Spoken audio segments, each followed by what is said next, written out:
নমস্কার, আমি ইন্দ্রাণী। শুরু করছি আজকে। মাঝে মধ্যেই দেখেছি দারুণ প্রস্তুতি থাকে। সাত সকালে বাজারে গিয়ে টাটকা ফুলকপি, কড়াইশুঁটি, নতুন আলু কেনা হলো, খাসির মাংস কেনা হলো, রেওয়াজি দেখেছি। সালাডের জন্য শসা, টমেটো, মুগ ডাল। আমি বাৎসরিক পিকনিকের কথা বলছি। তারপর কি হইতে কি হইয়া গেল, ভাত ধরে গেল হাঁড়িতে, তাতে পোড়া গন্ধ, অমন নতুন আলু, ফুলকপি, কড়াইশুঁটির তরকারি গলে পাক, আর মাংস সেদ্ধই হয়। এরকম হয়। বহু প্রিপারেশন নিয়ে মাঠে নামার পরেও ফলাফল শূন্য হয়। গতকাল রাজ্য বিজেপি ছিল সেই দিনটা। মাস ছয় আগেই মোটা ভাই, ছোটা মোটা ভাই এবং নানাবিধ গাবলুস গুবলুস নেতারা দিল্লি থেকে এসে জানিয়েছিল মোক্ষম সুযোগের কথা, একটা লাগ লাগ লাগ ভেলকি লাগিয়ে দেবার কথা। ওধারে রাম মন্দির উদ্বোধন হবে, গর্ভগৃহ থেকে বাইরে এসে মোদিজি নতুন কালচক্রের কথা বলবেন, নতুন ভারতের আগামী নির্মাণের কথা বলবেন, আর এখানে সামান্য উস্কানিতে আগুন ধরাতে পারলেই ব্যাস, কোথাও রাজ্যের কোথাও একটা অশান্তি বাঁধাতে পারলেই ব্যাস, হিন্দু খাতরে মে হ্যাঁ। উত্তেজিত বাঙালি হিন্দি বলতে বলতে বেরিয়ে আসতো মুরলীধর লেনের দফতর থেকে। হিন্দুদের ওপর অত্যাচার, তাও আবার এরকম এক ঐতিহাসিক দিনে। এরকমই কি একটা ইচ্ছে ছিল না? সারা রাজ্য জুড়ে এরকমই কি একটা নীল নকশা নিয়ে কালকের দিনটা শুরু হয়নি? কিন্তু শেষ পর্যন্ত, ওই যে আগেই বলছি, অন্তত এ বাংলাতে গতকাল কালচক্র শুরু হয়নি। গতকাল কেবল মর্যাদা পুরুষোত্তম রামের দিনই ছিল না, কেবল এক ধর্মের উন্মাদনা ছড়ানোর দিন ছিল না। যাই থাকুক মনে, গতকাল শেষমেশ রাতে রাজ্য বিজেপির মার্কশিটে পাস নাম্বারটুকুও জোটেনি। আর সেটাই বিষয় আজকে। শুভেন্দু, সুকান্ত, দিলীপেরা সারাদিন চেষ্টা করার পরেও ডাহা।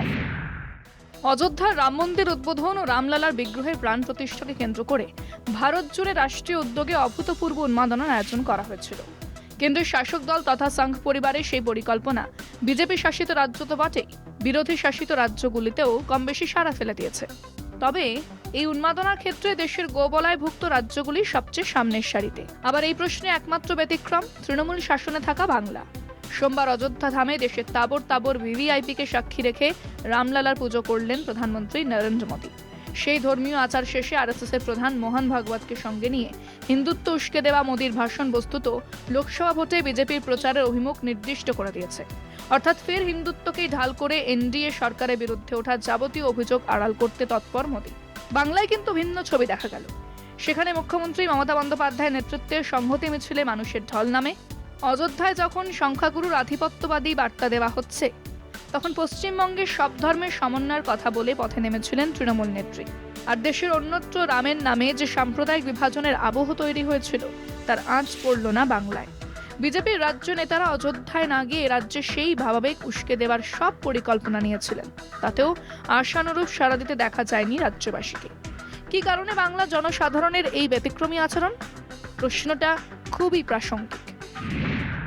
যতটা সফলভাবে অন্তত দেশের গোবলায় এই রাম মন্দির উদ্বোধনকে নিয়ে যেতে পেরেছে বিজেপি, তার চেয়েও বেশি অসফলতা এই বাংলায় চোখে পড়ল। গতকাল খেলার মাঝমাঠ থেকে দুটো উইংস বা গোলপোস্ট জবরদস্ত দখল ছিল তৃণমূলের। সবাই জানে গতকাল ছিল এক বিরাট রাজনৈতিক ইভেন্ট। 2024-এর আগে দেশ জুড়ে এক রাজনৈতিক প্রচারের অঙ্গ হিসেবেই বিজেপি তার রাম মন্দিরের এজেন্ডা নিয়ে মাঠে নেমেছিল। সত্যি যদি এটা ভক্তি আর আস্থার বিষয় হতো, তাহলে দিলীপ, শুভেন্দু, লকেট, সুকান্তরা অযোধ্যাতেই থাকতেন। ওনাদের তো বাদই দিলাম, আপাতত বিজেপির 2 নম্বর নেতাও গতকাল দিল্লির ওয়ার রুম সামলাতেই ব্যস্ত ছিলেন। নির্মলা সীতারামন তামিলনাড়ুতে, নির্বাচিত প্রত্যেক বিজেপি মুখ্যমন্ত্রীরা নিজেদের রাজ্যে। কেন? কারণ গতকাল ছিল এই ধর্মীয় উন্মাদনা, এই ধর্মীয় মেরুকরণকে এক চূড়ান্ত পর্যায়ে পৌঁছে দেবার দিন। কারণ হাজার চেষ্টার পরে এখনো হিন্দু জনসংখ্যার 30-35% নিজেদের দিকে নিয়ে যেতে পেরেছে বিজেপি, মানে কমিটেড হিন্দু ভোটার। এর পরের যে সংখ্যা তা নড়বড়ে, কিন্তু তাদের দরকার অন্তত 60%, যা তাদের এক দীর্ঘ সময় ধরে ক্ষমতায় থাকতে সাহায্য করবে। ইউ রিসার্চ সেন্টারের এক সার্ভে বলছে দেশের 64% হিন্দু প্রতিদিন মন্দিরে যায়, পুজো করে, প্রার্থনা করে।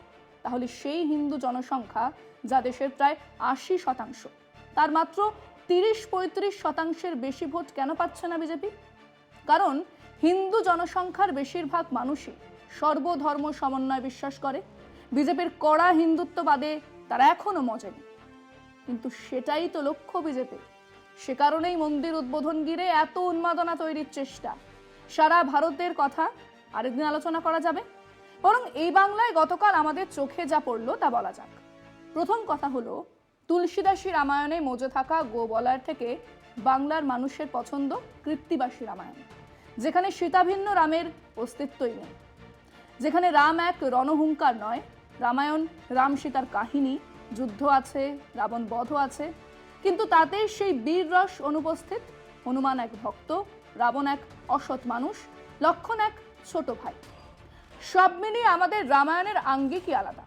তাই বাবরি ভেঙে এক নতুন মন্দির আমাদের বাঙালি জীবনে এক নবচেতনার জন্ম দিতে পারেনি। কাজেই সকাল থেকে দিলীপ, শুভেন্দু, লকেট, সুকান্তরা ঘুরেছেন প্রচুর, তেমন সাড়া মেলেনি। প্রস্তুতি কিন্তু ছিল। একটা ফোন নম্বর ভাইরাল করা হয়েছিল, কোথাও কোনো বাধা পেলেই আমাদের জানান। কোনো বাধা আসেনি, একটা ফোনও আসেনি। একটা ফোন এলেই তিলকে তাল করার প্রস্তুতি তো ছিলই, কিন্তু তিলও জোটেনি, তালও পাকেনি। এবং বাড়িতে না বসে মুখ্যমন্ত্রী, তৃণমূল দলের নেতারা সারা রাজ্যেই সংহতি দিবস পালনে নেমেছিলেন। ওই যে বললাম, মাঝমাঠ কেবল নয়, দুটো উইং আর গোল পোস্টেও দারুণ খেলেছে তৃণমূল। সেটাও একটা কারণ, ওই রাম মন্দিরের উন্মাদনা এ রাজ্যে দেখাই গেল না।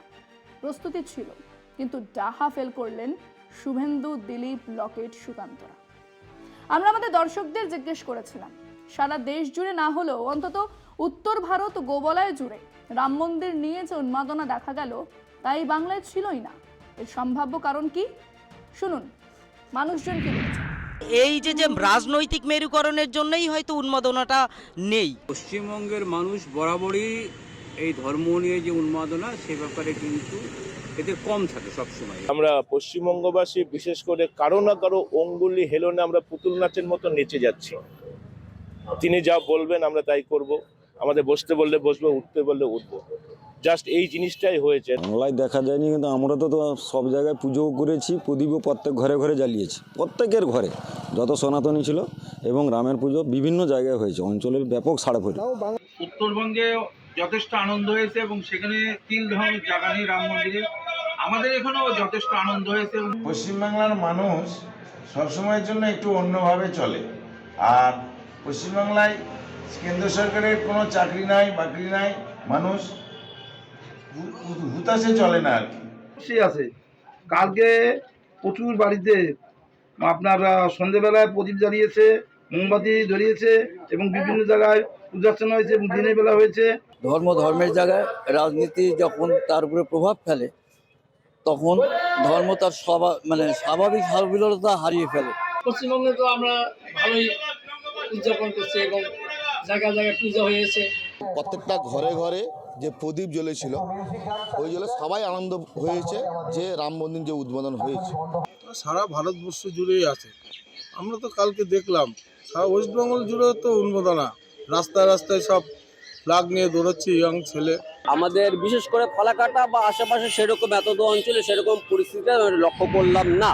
গতকাল বাংলার মানুষের মধ্যে ধর্মনিরপেক্ষতার এক নতুন ছবি দেখা গেল। চারিদিকে হাজার প্ররোচনা ছিল, একটা স্ফুলিঙ্গের জন্য অপেক্ষা করছিল অনেক শকুন, কিন্তু তারা বাংলার মানুষ আস্থা রাখলো মমতা বন্দ্যোপাধ্যায়ের ওপর। সারা বাংলা একই সঙ্গে কাল গেয়েছে, রঘুপতি রাঘব রাজা রাম, পতিত পাवन सीताराम, ईश्वर अल्लाह तेरो नाम, सबको सम्मति दे भगवान। আজকে পর্যন্তই। দেখতে থাকুন কলকাতা টিভি, রাত দিন 7 দিন।